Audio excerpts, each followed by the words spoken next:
السلام علیکم ورحمۃ اللہ وبرکاتہ۔ بسم اللہ الرحمن الرحیم۔ میں خدا کو سناتی ہوں اپنے دل کا حال، میں اب زمین والوں پر بھروسہ نہیں کرتی۔ وہ جو تہجد کا پہلا سجدہ کیا تھا میں نے، اس سجدے نے میری ذات کو پل میں سمیٹ لیا۔ لوگ بد دعا سے ڈرتے ہیں، اپنے اعمال سے نہیں۔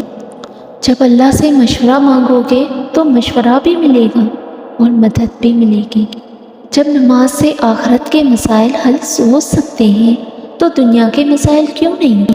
دنیا کی ساری آوازوں میں بہترین آواز آذان کی ہے۔ راز پوچھا گیا، کامیابی کا جواب آیا، قرآن پڑھو اور سمجھو۔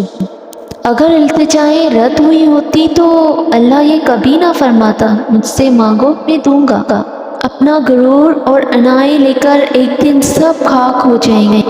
اچھا ہو یا برا، اللہ کو اپنا ہر بندہ محبوب ہے۔ جب الفاظ تجھ سے چھوٹے ہوں تو اظہار کرنے کو جی نہیں چاہتا۔ جب یقین ٹوٹتا ہے تو سب سے پہلے زبان خاموش ہو جاتی ہے۔ خوش رہنے کے لیے بعض اوقات خوش فہمیوں کا سہارا لینا پڑتا ہے۔ جو اپنی زندگی سے بالکل بھی خوش نہ ہو وہ کیا کرنا چاہے گا؟ اسے اپنے دل میں اللہ کی محبت بڑھانی چاہیے۔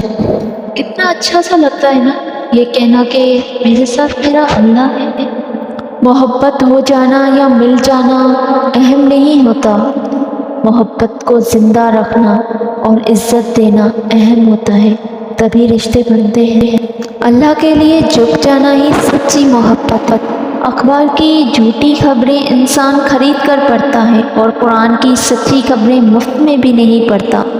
سکون کا سمندر اترتا ہے اندر جب دل سے دل کہتا ہے اللہ مالک ہے۔ وہ بس آزماتا ہے کہ میرا بندہ میری محبت کے لیے صبر کی کس حد تک جاتا ہے۔ فاصلے اہمیت نہیں رکھتے، تعلق میں مخلصی ہونی چاہیے۔ دنیا کی ساری کتابیں مل کر بھی انسان کو بدل نہیں سکتی۔ قرآن وہ واحد کتاب ہے جس کو پڑھنے کے بعد انسان خود بخود بدل جاتا ہے۔ کچھ راتیں اس لیے بھی نیند سے خالی ہوتی ہیں کہ اللہ چاہتا ہے میرا بندہ مجھ سے باتیں کرے۔ ہم رو بھی دیتے ہیں، ہم ٹوٹ بھی جاتے ہیں، پر اللہ ہمیشہ ہمیں جوڑ دیتا ہے۔